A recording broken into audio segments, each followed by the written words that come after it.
Bonjour mes lapins, ravi de vous retrouver. Aujourd'hui, on continue de voir ensemble l'importante collaboration artistique entre Musha et Sarah Bernard qui permit à la carrière de Musha de décoller, on le rappelle.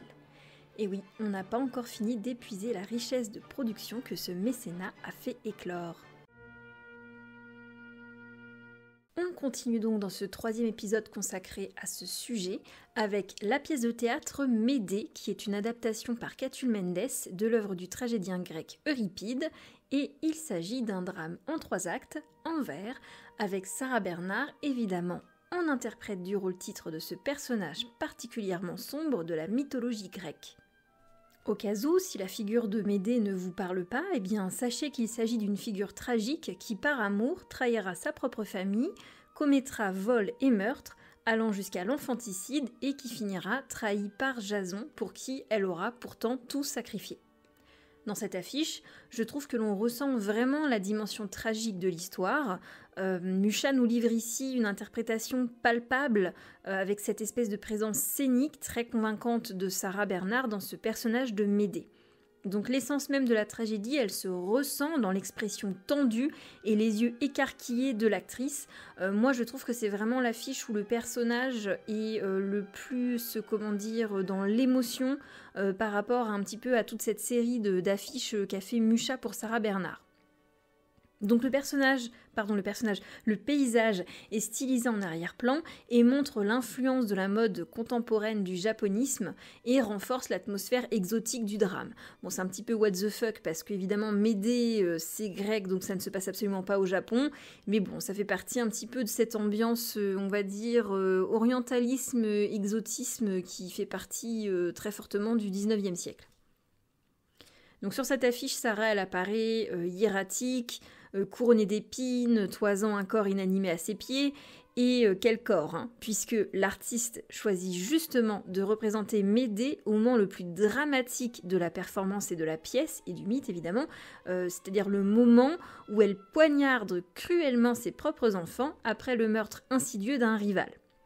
Une partie du visage de Médée est cachée par un tissu sombre et la partie visible est enveloppée, un petit peu comme si elle était enveloppée d'horreur en fait.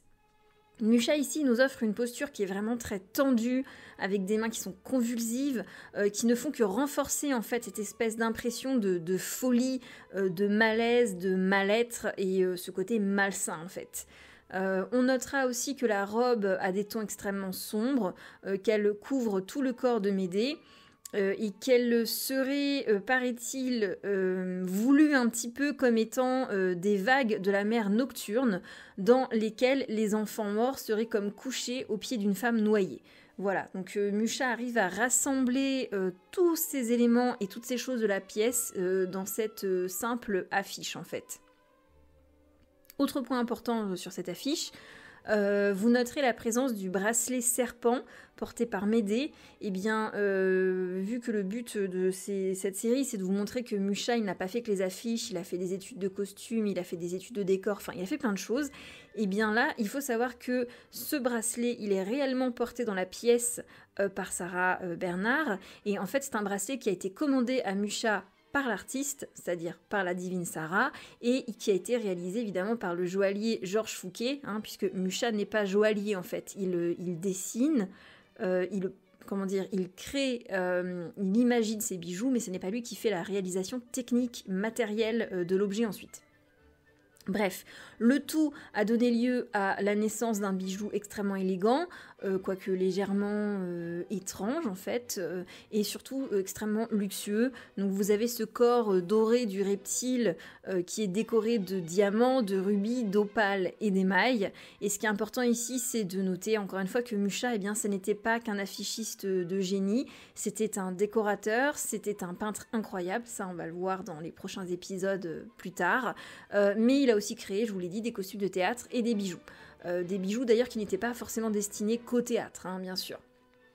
Donc c'est ce bracelet en particulier qui aura marqué le début de la très longue collaboration d'Alphonse Mucha et de Georges Fouquet. On en reparlera dans un autre épisode, je pense faire un épisode sur Mucha et les bijoux. D'ailleurs, on a déjà parlé de ce Georges Fouquet, puisque souvenez-vous, dans l'épisode qui est consacré à la biographie de Mucha, j'avais évoqué le fait que Mucha avait créé l'intégralité du décor, c'est-à-dire façade intérieure, décor intérieur et façade extérieure de la bijouterie justement Fouquet. Passons maintenant à l'affiche créée pour la pièce de théâtre La Tosca de Victorien Sardou, qui est à la fois un auteur dramatique français, mais aussi un artiste plasticien connu pour ses eaux-fortes médiumniques. Bah oui, parce que le 19e siècle, c'est un siècle très mystique. Ce qu'on a vu et ressenti dans mon cycle sur Gustave Moreau, si vous n'êtes pas allé faire un tour, n'hésitez pas à aller voir ces vidéos-là.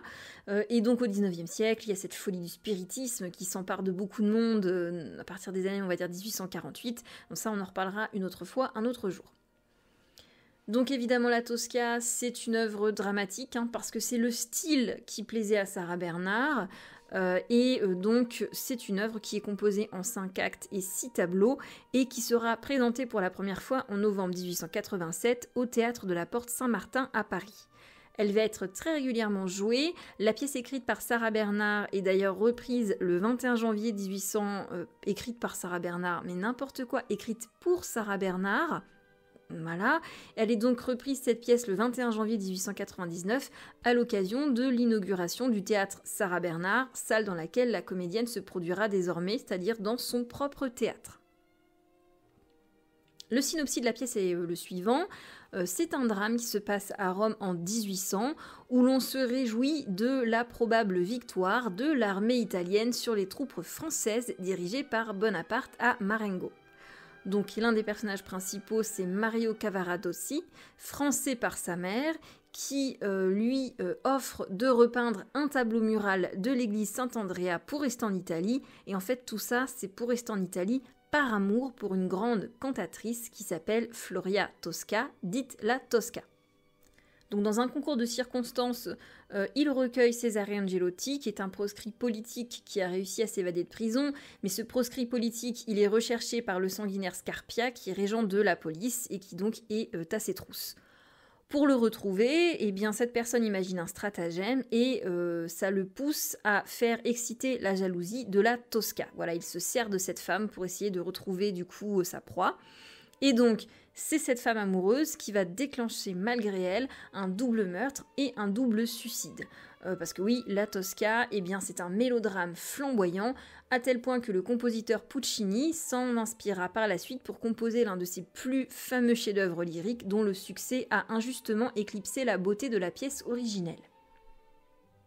D'un point de vue artistique, pour Mucha, on va dire déjà, on va préciser qu'il existe plusieurs versions très très proches de l'affiche, dont la composition, pour des raisons absolument obscures, a connu diverses transformations, notamment en particulier au niveau du buste et de l'écharpe, qui ont été à plusieurs reprises modifiées et l'affiche réimprimée. J'avoue que je n'ai pas trouvé d'explication précise à ce sujet. Est-ce que c'était des choix esthétiques de Mucha qui n'étaient pas satisfaits de ce qu'il avait fait?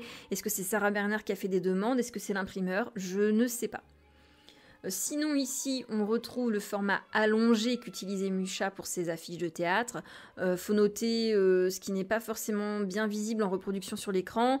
C'est une particularité de celle-ci, à savoir que son format, en fait, pour le coup, est légèrement inférieur aux habituelles affiches de théâtre.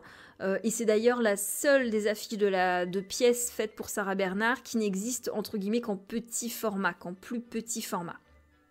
Sinon, on retrouve le vocabulaire relativement habituel de la patte graphique de Mucha, avec donc ce halo, cette auréole derrière la tête de l'actrice. Le texte ici, il est divisé entre le haut et le bas de l'affiche. Cependant, vous avez noté quand même un élément, je ne sais pas si ça vous a sauté aux yeux ou pas, mais voilà. Eh bien, vous avez cet élément décoratif là qui est très stylisé, avec des têtes de cygne sur les côtés là, qui encadrent en fait la figure de Sarah Bernhardt, et qui est, qui reflète un petit peu quelque chose de totalement nouveau dans le vocabulaire graphique de l'artiste, pardon. C'est vraiment un petit peu comme un espèce d'imprimé répétitif et c'est assez singulier dans son travail. Voilà. Donc je vous partage aussi en passant cette photographie de l'atelier Nadar où Sarah Bernard porte son costume de scène qui aura servi de modèle à Musha. Mes lapins, j'espère que cet épisode vous aura plu. On se retrouve bientôt pour la suite de ce sujet avec un dernier épisode en lien avec les affiches que Musha a réalisées spécialement pour Sarah Bernard. Je tenais à vous remercier à tous ceux qui me rejoignent sur mes réseaux sociaux, à ceux qui partagent mon travail, à ceux qui viennent papoter avec moi aussi parce que c'est hyper sympa, j'apprécie beaucoup. Merci à vous tous pour me permettre de garder ma motivation. Et puis je ne sais pas ce que vous en pensez, mais moi personnellement pour ce coup-ci sur cet épisode, j'ai plutôt un coup de cœur pour l'affiche Médée que je trouve très très puissante. Voilà, n'hésitez pas à me dire ce que vous en pensez de votre côté. Et je vous dis à très bientôt pour la prochaine vidéo sur Musha.